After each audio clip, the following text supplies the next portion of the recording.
절기상 입동이 한 주 앞으로 다가오면서 지역에 따라 김치 담그기도 시작되고 있습니다. 치솟는 물가 등으로 모두가 어려움을 겪는 현실에서 예장통합총회가 도시교회와 농촌교회의 상생을 위한 농산물 직거래 장터를 마련해 찾아가 봤습니다. CBS는 507주년 종교개혁 주간을 맞아 종교개혁의 진정한 의미와 한국교회의 개혁 과제에 대해 돌아보고 있습니다. 오늘은 마지막으로 끊임없이 이루어져야 할 교회 개혁의 방향에 대해 짚어봅니다. 새로 취임한 주요 교단장들을 만나 한 회기 방향과 계획을 들어보고 있습니다. 오늘은 예장합동총회 109회기 총회장에 취임한 김종형 목사를 만났습니다. CBS가 창사 70주년을 맞아 11월 한 달 동안 전국 CBS에서 국제 성경 필사본 전시회를 무료로 진행합니다. 여러분 안녕하십니까? CBS 뉴스입니다. 절기상 입동이 한 주 앞으로 다가오면서 지역에 따라 김장도 시작되고 있습니다. 갈수록 치솟는 물가 등으로 인해 도시에선 김장 비용 부담이 증가하고 있고 농촌 지역에선 애써 기른 농산물을 제값을 받지 못하고 넘겨야 하는 안타까움을 겪는데요. 예장통합총회 서울노회와 충주노회가 손을 잡고 도시교회와 농촌교회의 상생을 위한 농산물 직거래 장터를 마련했습니다. 이승규 기자가 취재했습니다. 높아지는 가을 하늘 아래 신명나는 풍물놀이가 펼쳐집니다.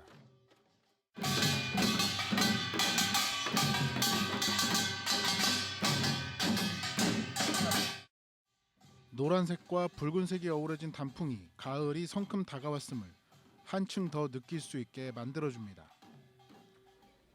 충북 충주 소태면에서 도시교회와 농촌교회 간의 어울림 한마당이 펼쳐졌습니다.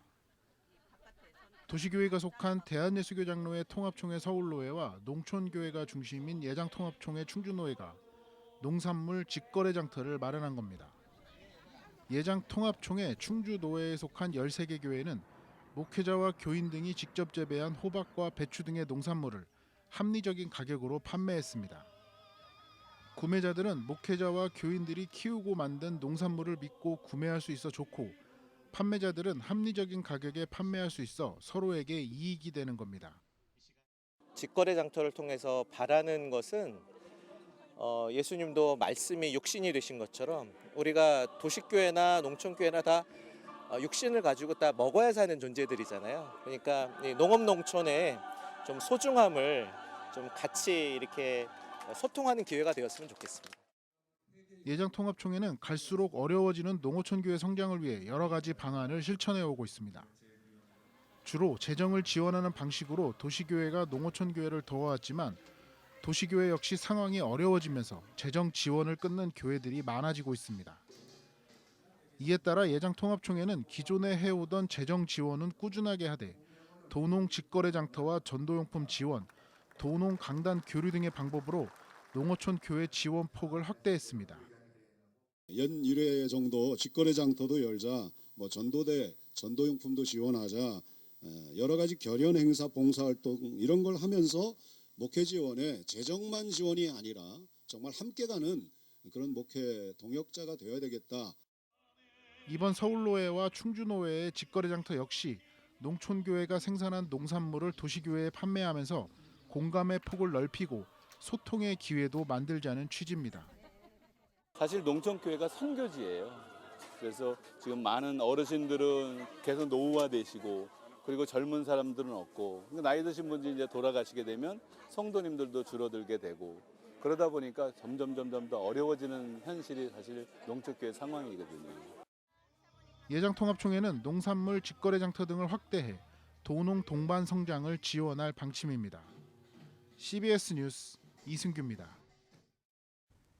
CBS 뉴스는 종교개혁 507주년을 맞아 종교개혁의 진정한 의미와 오늘날 한국교회의 과제에 대해 돌아보고 있습니다. 오늘은 마지막 시간으로 한국교회가 개혁과 갱신을 위해 가져야 할 태도와 방향성을 살펴봅니다. 오요셉 기자입니다. 7년 전 종교개혁 500주년을 맞아 다양한 개혁 과제들을 내세우며 갱신과 개혁을 다짐했던 한국교회. 하지만 7년이 지난 지금도 그 과제들은 여전히 유효할 뿐만 아니라 도리어 더욱 심각해졌습니다. 교회에 대한 사회적 신뢰도는 추락했고 교회 안의 갈등과 대립, 분열도 심화되고 있습니다. 무엇이 잘못된 걸까? 목회자들과 신학자들은 한국교회가 근본적인 태도와 방향 설정에서부터 다시 나서야 한다고 입을 모았습니다. 그동안 교회가 복음을 전하고 하나님 나라를 실현하기 위해 많은 노력을 기울여왔지만 그 방법과 태도가 과연 예수 그리스도의 길이었는지 돌아봐야 한다는 겁니다. 이들은 십자가의 정신은 고난과 희생, 낮아짐, 자기 부인이라며 오늘날 한국교회가 지적받고 있는 성장주의나 배타적 태도, 이기적인 신앙의 모습과는 거리가 멀다고 지적했습니다. 고난과 그 십자가의 희생을 통해서 하나님을 알고자 하는 것. 이것이 바로 십자가의 신학이라는 거죠. 세상 많은 사람들이 보기에 십자가는 가혹한 것이고 또 어리석은 것이고 이렇게 생각이 되지만 그 십자가의 길 끝에는 영광된 하나님의 나라가 있고 또 구속이 있고 화해가 있고 사랑이 있고 평화가 있다는 거죠. 하나님의 일하는 방식 자체가 정반대로의 방식이다. 신학자들은 한국교회가 대형화되면서 돈과 물질, 힘과 권력을 통해 정체성을 드러내려 했던 중세교회의 전철을 밟고 있다고 우려하며 교회가 걸어가고 있는 길이 십자가의 길인지 십자군의 길인지 정직하게 고민해야 한다고 말했습니다. 특히 예수 그리스도의 삶의 방향과 관심은 철저하게 소외된 이웃과 사회적 약자에게 있었다며 예수의 복음, 즉 이사야서 61장에 나타난 하나님 나라를 완성해가는 것이 교회의 방향이 돼야 한다고 강조했습니다. 기독교가 살아있고 세상에 하나님 나라를 이루는 방법은 끊임없이 위에 있으려고 하는 사람들, 올라가려는 사람들이 끊임없이 자기를 비워서 낮은 자에게 내려가는 거예요. 올라가면서 만들어낸 사회적 약자들, 부산물들, 호모사케르들 이런 사람들을 하나님은 계속해서 찾아가셨고 그들도 이쪽에서 같이 살 수 있는 세상을 만든 거거든요. 교회 밖 세상을 향해서도 일방적이고 강압적인 태도보단 겸손과 섬김으로 화해자의 직분을 감당해 줄 것을 당부했습니다. 전쟁과 갈등, 분열, 반목이 심화되며 일상마저 위협받고 있는 오늘날 상황에서 교회는 세상을 향해 독생자를 보내주신 하나님의 사랑을 몸소 보여주는 공동체가 돼야 한다는 겁니다. 성경에서 우리에게 말씀하고 있는 것은 제사장의 역할이지 않습니까? 제사장이라고 하는 것은 하나님과 세상을 화해시키는 그런 역할이라고 볼 수 있거든요.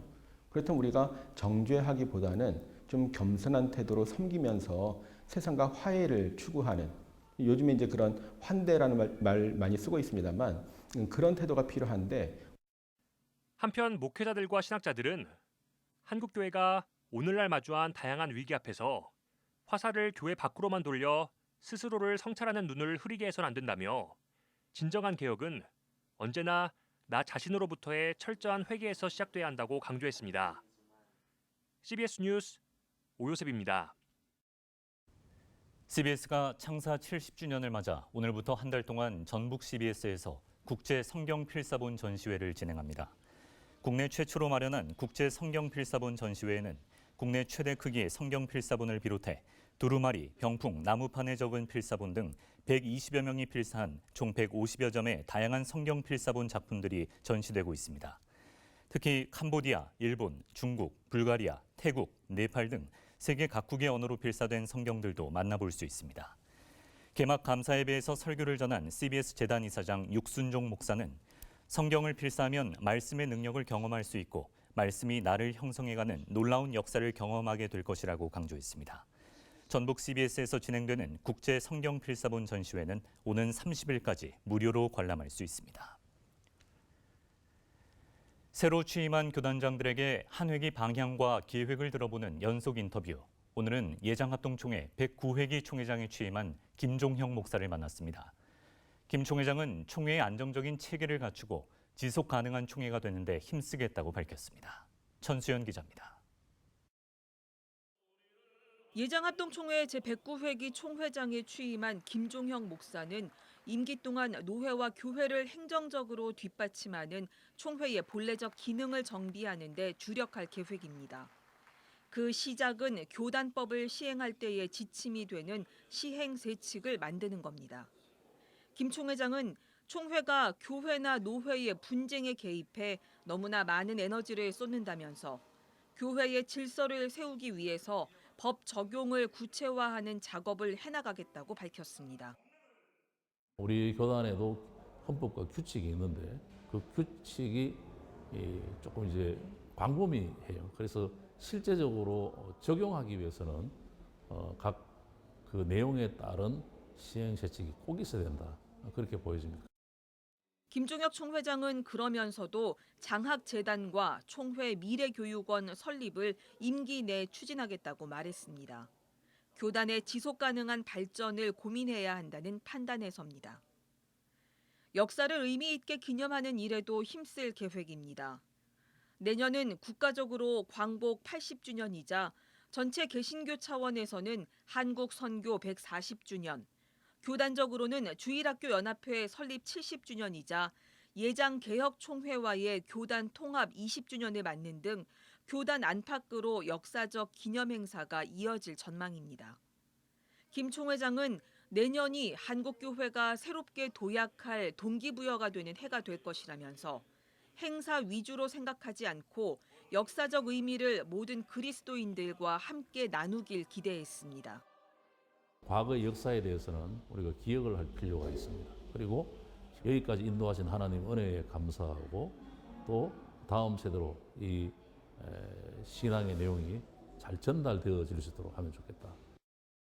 총회장들을 중심으로 활동하는 한국교회 총연합 등 교단 연합 사업에서도 맡겨진 역할을 잘 감당하겠다는 의지를 내비쳤습니다.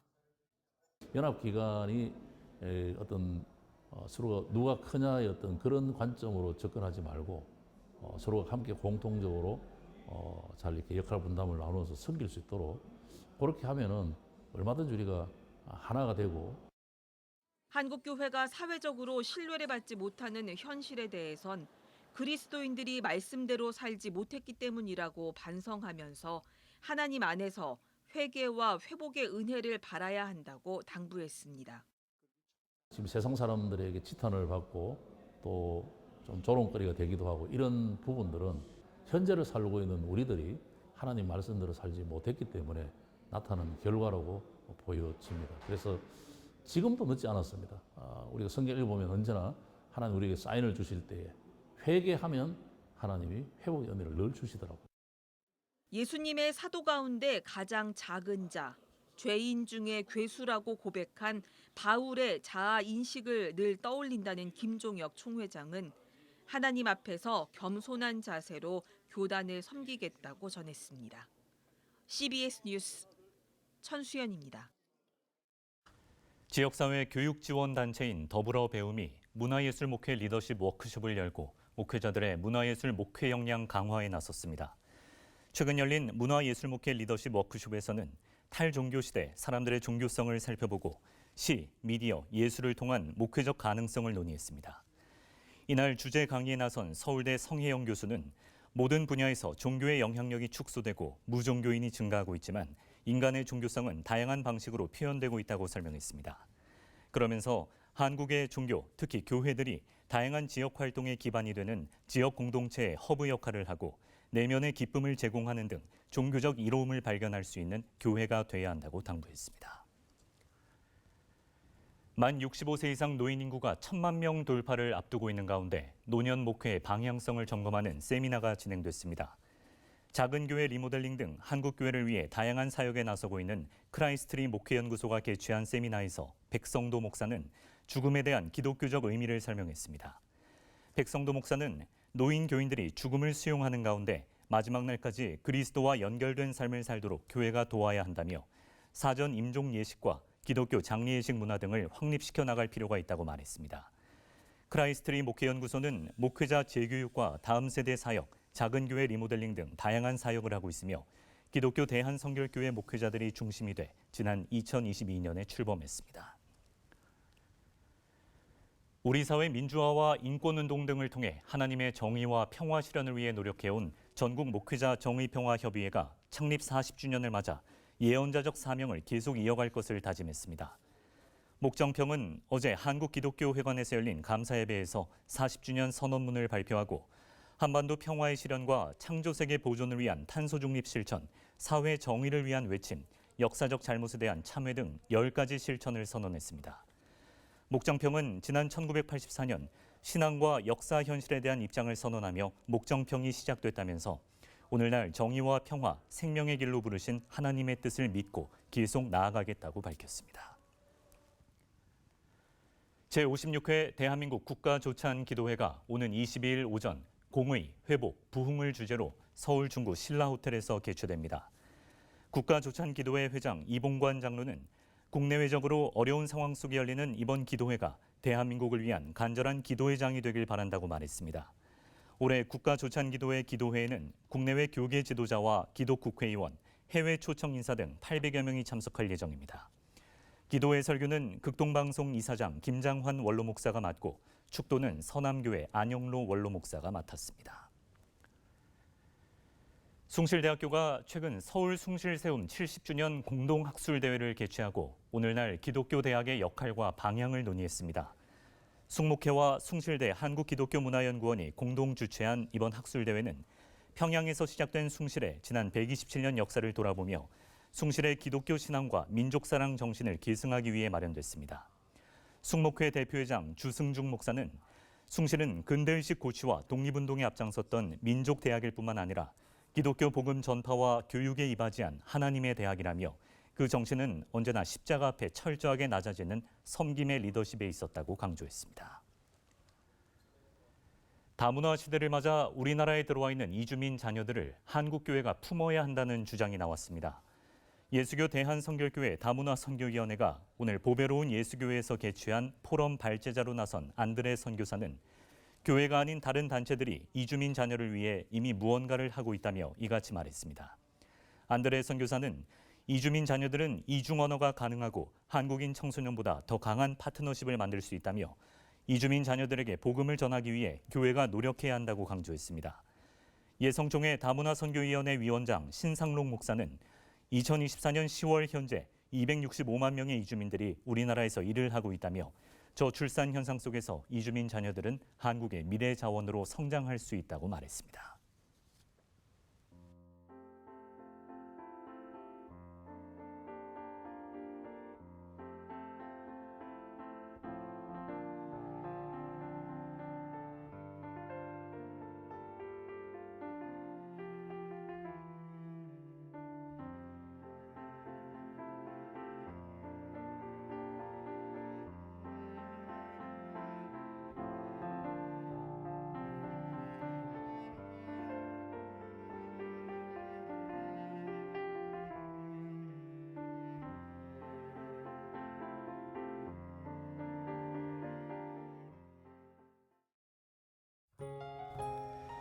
내일은 남부지방과 제주도를 중심으로 강풍을 동반한 비가 내리겠습니다. 수도권을 제외한 일부 지역에도 가끔 비가 오는 곳이 있겠습니다.